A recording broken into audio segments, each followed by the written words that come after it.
For my project, I decided to do my topic on DNA sequencing. The reason I chose this project is because it relates to biology. I took a semester of molecular biology and we learned a lot about different ways of sequencing a gene. And I found that there's a bunch of different programs that were actually developed to help identify these sequences, which I thought was pretty cool, so I figured that I would try to make one myself. So in this program, it'll implement a DNA sequence that's transcribed into mRNA, then it's translated into a protein sequence. After that, the sequence will go through a series of tests to check if it contains the BRCA1 or 2 mutation. So when you start and you run the program, it'll ask you for your DNA sequence as well as both of your parents, which is what will be used for the second part of the program.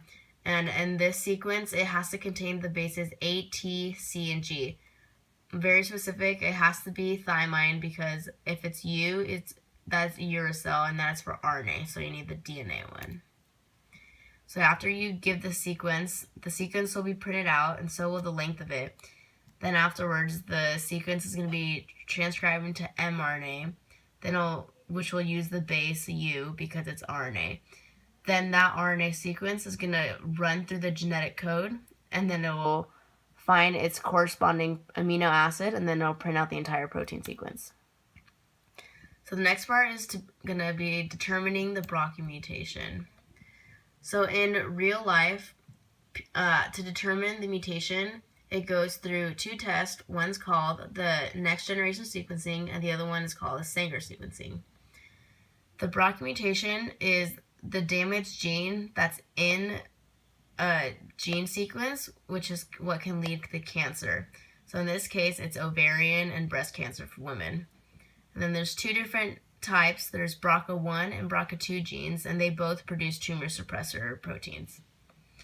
When you're sequencing, it'll actually go through something called BLAST, which is a tool that determines if the sequence contains any kind of mutations. So not just specifically the BRCA1, just as long as it has some kind of mutation.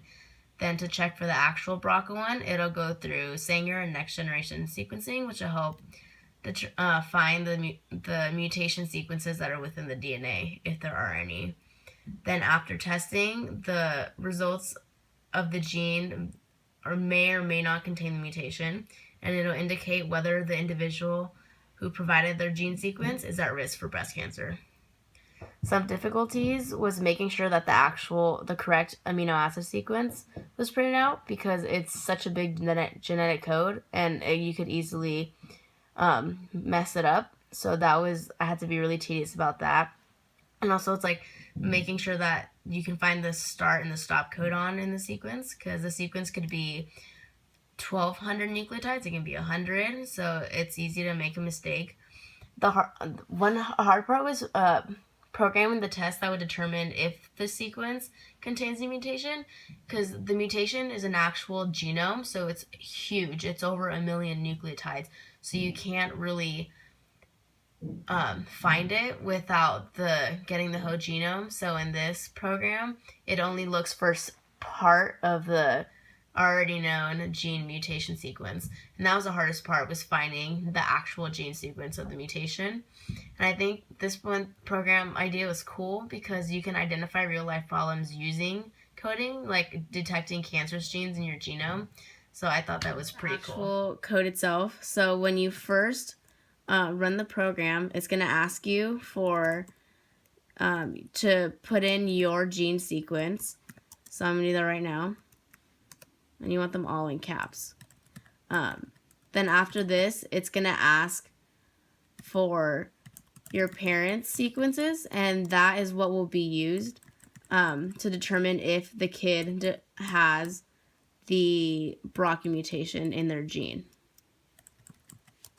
And then here's the dad's. It can be as long as you want. The genome is 1 million, and I'm just going to do a little bit. So here when you run it, it'll print out your DNA sequence, then the length of your sequence, and then it'll show you the transcribed sequence, which is the mRNA, and then after that it prints out the protein sequence right here, and then after that it ran it through the mutation finder, and it says your parents carry part of the mutation, but you're not at risk for the cancer. So that meant that one of their parents carried part of the mutation, which means they might have it. And then right here is the actual code. So this first part is what gives you the protein sequence. It asks for the number of bases, and it'll print out the sequence and then the length.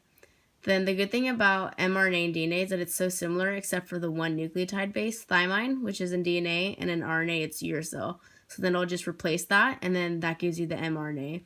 After that, it'll look for the start codon, which is AUG, because in order to make the protein sequence, you need the start codon to be able to start finding it.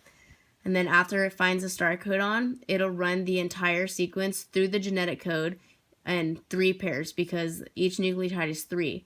So in the genetic code, there's 3, and then it has its corresponding protein name. And at the very bottom, you make a list, which is where all the protein sequence is going to be stored as it looks for it. So right here is where it looks for it in 3s, and then it'll go into the genetic code list and look for it, and then it'll print out its corresponding one. Once it goes all the way through, and if it finds a stop codon, which says stop, it'll stop looking through the genetic code, and it'll just print out the entire sequence. If there is no stop codon, it'll just go to the very end of whatever you inputted, and then it'll print out the entire thing. Then this bottom part is what determines the mutation. This is only part of it. The actual mutations is really long, so it would be really hard to implement all of it. So this is just from the exon 1 through 10 of the actual mutation gene sequence. And then at the bottom, as long as one of the parents carries the mutation, that's the only way you could inherit it. So as long as one of them has it, then it'll check if your sequence itself has part of the mutation sequence. And if it does, it'll tell you you have part of it and that you may be at risk for cancer. If not, it'll say that one of your parents have the mutation, but they only carried it, so that means that they're not at risk. And then that's the very end.